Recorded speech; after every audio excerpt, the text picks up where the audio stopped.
welcome to another episode of the Adrienne Ross Show, where sports and culture connect.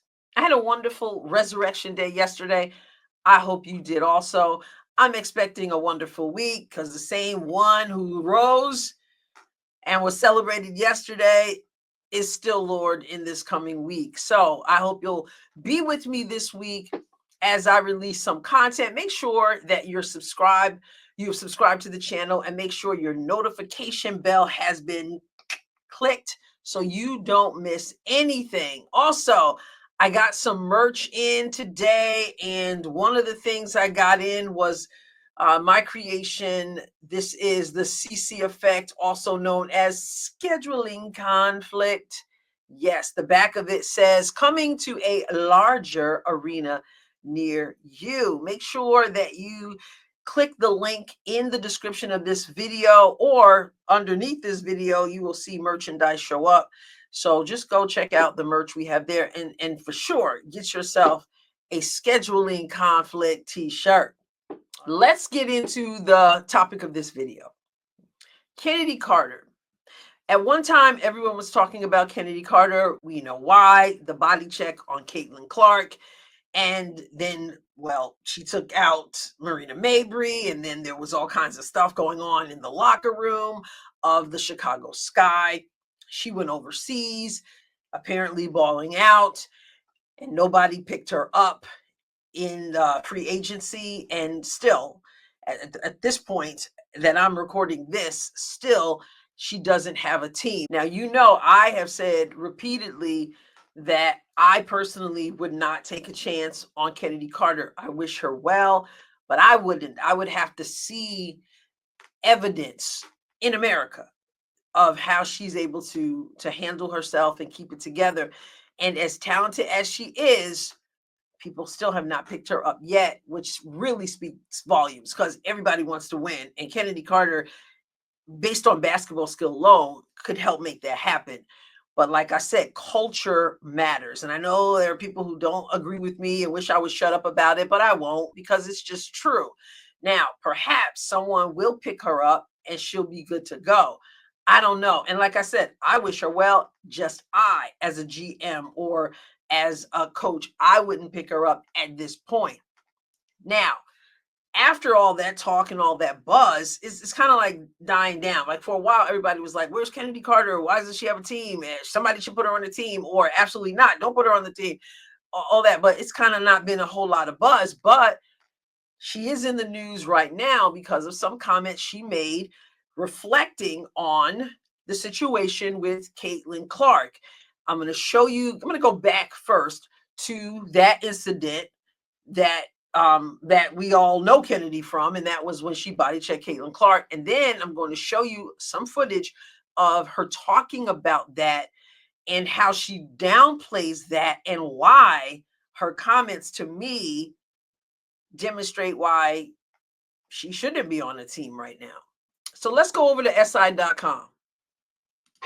She has been terrific.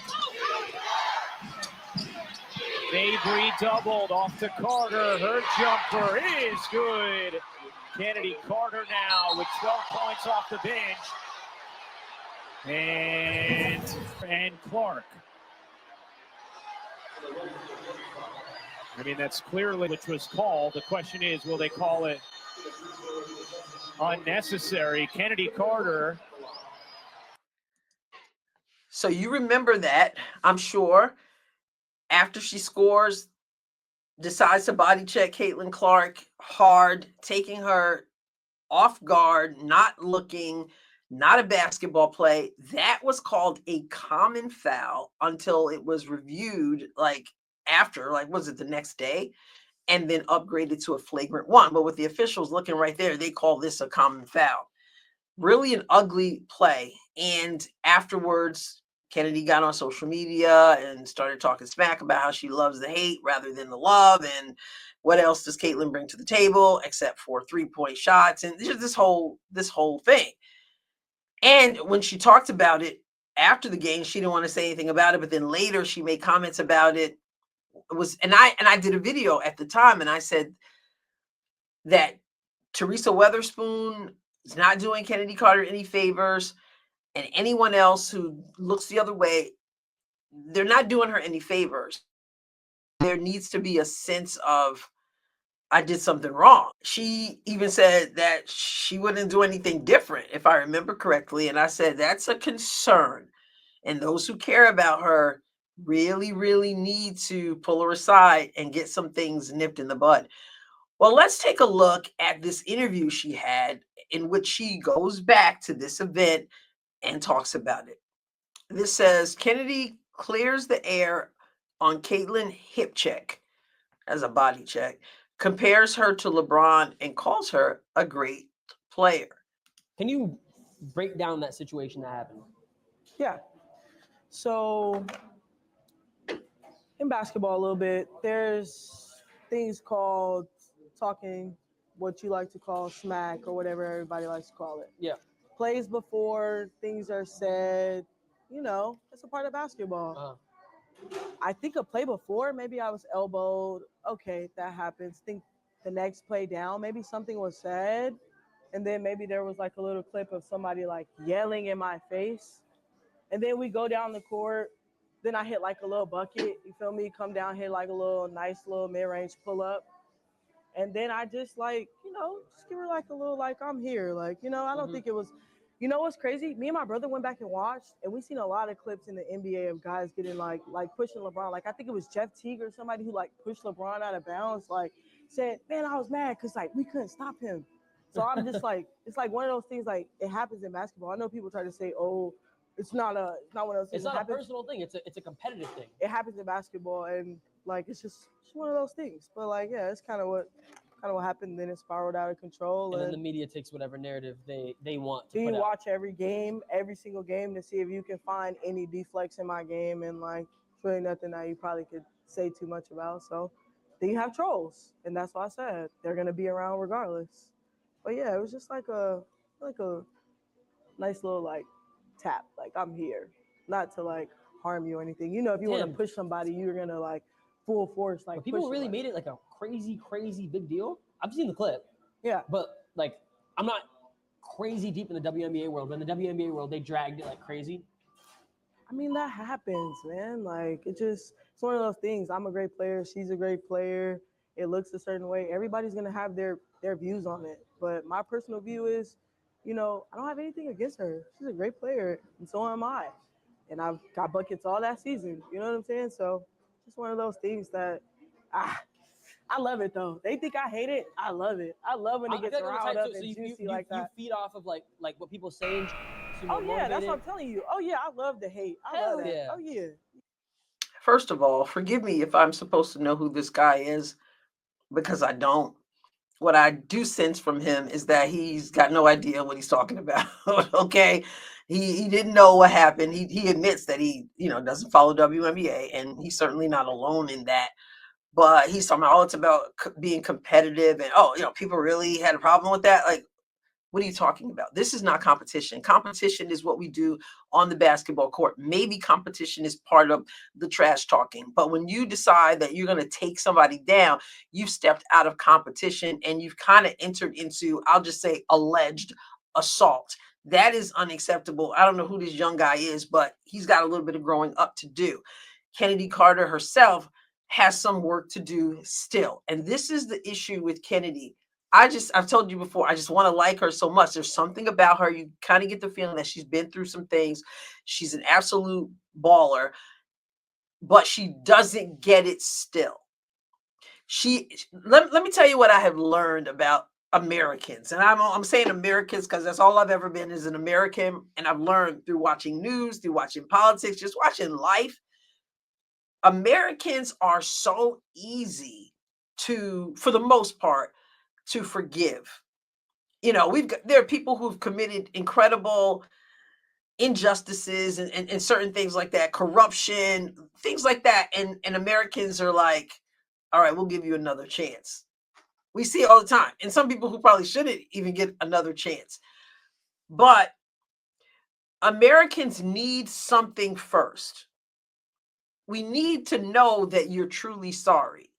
And this is why I said it's a scary thing with Chennedy Carter, in terms of whether she should be trusted on a team here again, and probably why she hasn't been to this point, because there doesn't seem to be an acknowledgement that what you did was wrong, that your behavior is not appropriate.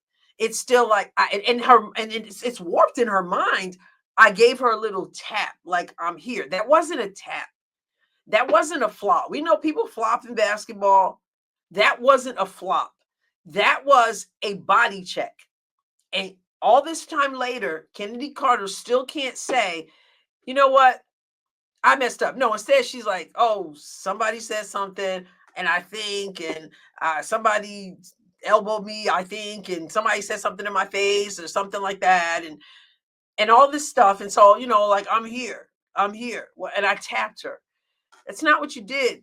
So what we need to see, what would show maturity and maybe a chance to take, to give you another opportunity. I don't know, because it's not just that. It's been a lot of things with Chennedy. What people want to hear is, you know what? I've had time to think about this. This is almost a year later. I've grown in that time, but I gotta say, I'm gonna clear the air right now and say I was totally out of line. I let my emotions get the best of me in such a way that was dirty, was not just within the how you normally play and the competitiveness and a little trash talking, but what I did was she could have gotten hurt. Like, she wasn't looking, she wasn't expecting it. It was I'm sorry. I mean, how about that? I'm just sorry. I think that's the difference between people who are willing to say, okay, give you another shot, even though some people, even then, they need more time to prove themselves. Because a lot of people are sorry and then they're not. But it would at least be an open door to say, okay, she gets it. From what I hear from her and the way her demeanor is and all that, she still doesn't get it. She still is, it's about her to a certain extent. Like, I'm a great player. I was getting buckets all last. So what? You getting buckets has nothing to do with your behavior on various teams. And it seems like allegedly in multiple countries.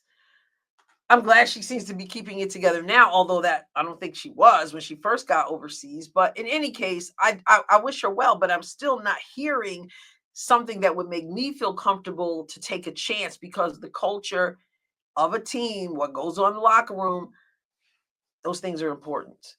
Now, she does seem to understand something she didn't understand when she did that and went to social media, and that is that Caitlin Clark doesn't just bring one thing to the table.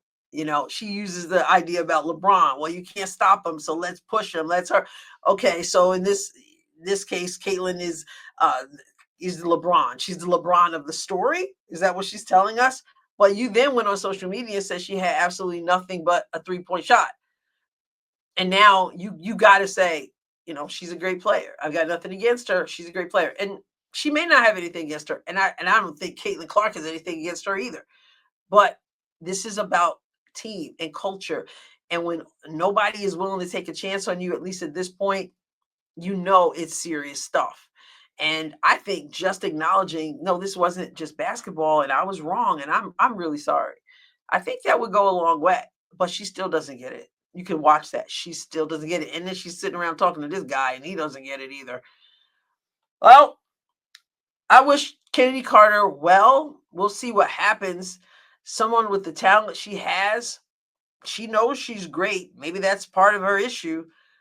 She can acknowledge Caitlin's greatness. Well, that gives her more credibility, Chennedy, because what you said before didn't make sense about only bringing one thing to the table. But I think this is why I wouldn't pick her up, because she still doesn't get it. She still doesn't get it. And so a player that good is still trying to figure out, am I going to get picked up? Unless she's decided, realize that that's not happening or believes that's not happening and moved on. Well, those are my thoughts about Chennedy Carter. Once again and again, I do wish her well. I would just have to watch her from a distance if I'm making those decisions before I would take a chance on her.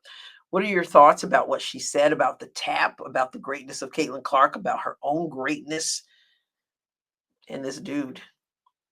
Make sure, again, you subscribe to the channel if you haven't done so. Thank you if you have. And I will catch you next time, God willing. God bless you, abundantly.